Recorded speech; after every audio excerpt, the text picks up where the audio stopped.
Hello students, in this video we are going to see what is the wave function. If you see any book related to quantum mechanics, you will find the term wave function at least once in the book. In fact, it is the most important term in the quantum mechanics. So, in today's video, we will try to know what is exactly the wave function. So, you can clearly see the wave function is combined with two different words. The first word is wave and the another word is function. So the first word wave, we all know in physics what is a wave. In fact, in all over the course we have studied what is the particle and what is the wave and what is the duality. So we are well known about the wave concept. And now the next term, the next word attached to it is the function. So it is something related to wave, but it is some mathematical function. In general, it is denoted by the Greek letter psi or phi. As the course goes on, we will see what is the difference between this psi and this phi. But in general, we can use any of this symbol to represent certain wave function. For example, I will take one example for the wave function. Suppose a into exponential of I kx. Suppose this is the wave function, or we can also write this as e raised to I kx. So this is nothing but the wave function. Now in general, there is another type of wave function, e raised to I kx minus et. So here is nothing is related with time part. Here it is something related to the time part. The wave function is the function which is related to the quantum particle, and it describes everything related to the quantum particle. As particle wave duality exists in quantum mechanics, we are stating that it is equation of the wave, but this represents the particles, the real particles in quantum mechanical world. So what is the wave function? What does this do? This wave functions contains everything related to the particle, all the physical parameters, all the physical properties, or all the physical quantities related to the particle or that wave packet are contained in this particular equation.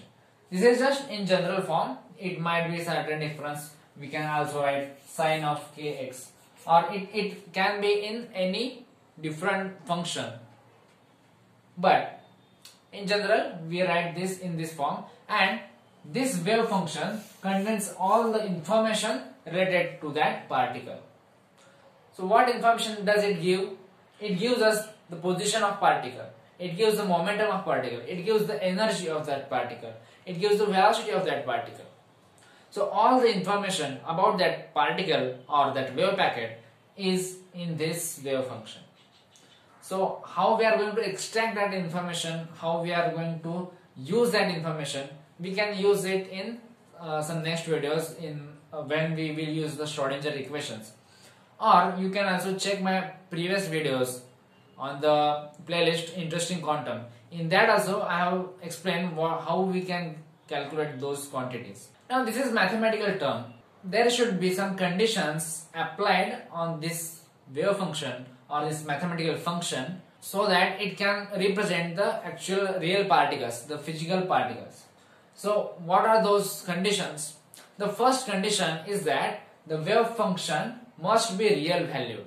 So if I have to calculate some value of certain physical parameter, it should be real at certain position or in certain time. Then the another property is that it must be continuous, or we can write it in this first case, real and continuous. Okay, this is the first property, let's say. So what does this mean by continuous? So if there is some kind of wave function, suppose this is some wave function, it can be of any kind. I'm just picking up a random function. So what does this mean? So this means if there is a function, then it will not have any certain peak, because at this point the d phi by dx will be not defined. Okay, so the next property or next condition on the wave function to be real is that the psi and d psi by dx, here we have seen psi should be continuous and real, but the d phi by dx should also be real and continuous. So both conditions should be satisfied. And continuous means we will not have certain jump. Suppose here is a certain length of that wave, and then in this region we will not find any wave, but the wave is appearing here. You might think that this is a capacitor, but no. This is just to show you that suppose this is some diagram, and then again in this region there is no wave, no particle, and again it reappears here. So this will not happen. It must be continuous. So that is the meaning of this continuous. So the wave function and its derivative, first order derivative with space, must be real and continuous at every point in space. Now there is one third important property or the condition of the wave function, and that is it must vanish at infinity. Psi is equal to 0 at x is equal to infinity, plus or minus infinity. So what does this mean? Suppose I have my particle here, okay, at this position A. I have particle here. Now I have to find out the wave function, or I have to write the wave function, or I have to define the wave packet. So if I have to define a wave packet, suppose this is the axis I draw as keeping the particle at the origin. Suppose this is the wave packet, certain kind of wave packet is there. This is wave packet, and this kind of wave is there. So as I am moving away from the particle, the probability of getting the particle is getting smaller and smaller, and it must reach to 0 at very large distances. The infinity means here at very large distances. How large? So it should be very large, comparable with the size of the particle or the delta x in case of the wave packet. Suppose I am talking about the hydrogen atom. So hydrogen atom will have its diameter in terms of angstroms, right? So angstrom is 10 to the power minus 10 meter. Delta x or the x will be of the range in the angstrom. And suppose I have to measure certain probability of that particle at distance 1 centimeter. So I can safely say that this will be 0. Even it is at 1 millimeter, then also it is 0. Suppose I am talking in micrometer, then also it will be 0. So if I am moving very far away, so compared to 10 to the power 10, 10 to the power 6 is very large distance. So in that case, the probability is going to be 0, or the wave function is going to vanish. Why this is so? You can imagine, you can think logically. Suppose I am here in this room, and then I have to find my wave function in this room. And I am suppose in Mumbai, and I have to find out my wave function at Kolkata. So what will be my wave function? Obviously it will be 0, because I am nowhere in Kolkata, I am totally in Mumbai, and that's why for that case my wave function at Kolkata, that is at infinity, it is 0. So infinity is a relative term. Infinite does not mean actual very large distance. It is just large in comparison with the delta x or the x. So these are the three main properties of the wave function, or the conditions imposed on the wave function, so that it will be real, or it will represent real particles or real wave packets. So in general you will be asked what is the physical interpretation of the wave function. So this is a very interesting concept, and in all the books you will find out that the physical interpretation of the wave function is the probability, and that is given by psi square. So this is psi square, and this is the physical reality, or this is the physical interpretation of the wave function. So what does this mean? Squaring this is not just square, this is mod square. So here there is some complex number, I is complex number. Okay, I will rough this and I will draw this again. Okay, now see, this is the wave function. Now we define complex conjugate of the wave function. So what does this mean? We will denote this by marking star on the superscript of psi, and then is equal to a star. What is a? A is actually normalization constant, or you can just say that it is a constant, and if this also contains some complex part, then its complex part must also be conjugated. And then here e raised to minus kx.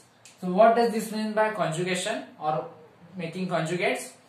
If there is I in that complex part, then we will replace this by minus I. That is called the conjugation. Okay. So I will do this and then I will take the product of these two quantities. So this will make a square into e raised to I kx into e raised to minus I kx. So as this is exponential base is same, we will add this and this will become 0. So e raised to 0 means 1. So this probability is equal to a square. So this is actually simplest case. This is simplest wave function.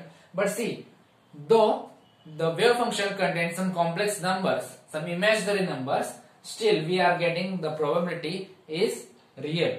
So this must be real quantity. This will not involve any complex numbers.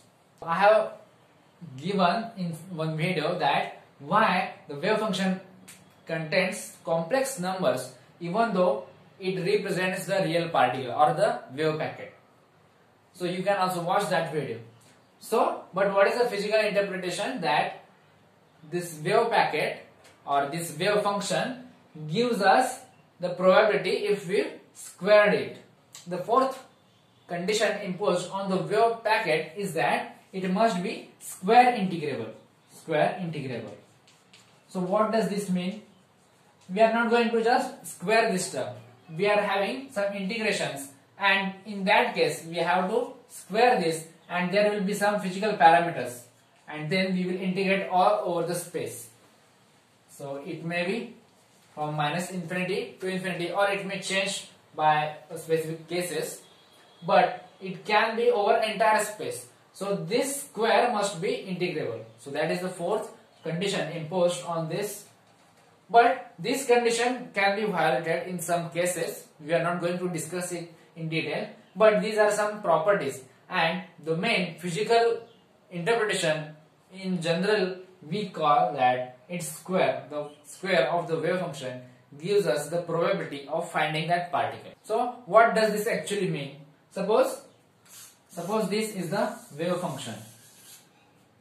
This is along x-axis and this is phi. So if I square, all the terms will get squared. So all the terms will be positive because square must be positive. So I will get certain graph like this. Okay, something like this. So I will get such graph, and then I have to find out the probability of finding the particle in certain region. Suppose this is 0 and here it will go to infinity. But I have to find out the probability of that particle in 0 to L. Suppose here is L. So what I will do, I will integrate the wave function, its square, up to this region. Here we are going from minus infinity to plus infinity. But in this case, what I will do is, I will go from 0 to L. So I will get certain probability. Suppose I want to go from L to 2L. Here is 2L. Then here will be some probability. Then again here will be some probability. And as you go along, as we are moving away from the particle, you will see that at infinity, the third property, at infinity the probability will be 0. That is the psi wave function will become 0 at infinity. So probability here will be 0 exactly. And so using the integration we can find out what is the probability of that particle in this region.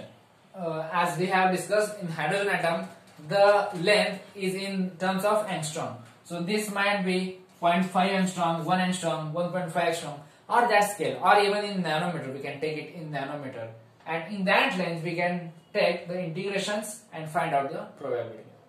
So this is enough for this video. In the next video, we are going to see what is the Schrodinger's wave equation, and there are actually two types of that equation. We will see that in the next video. Thank you.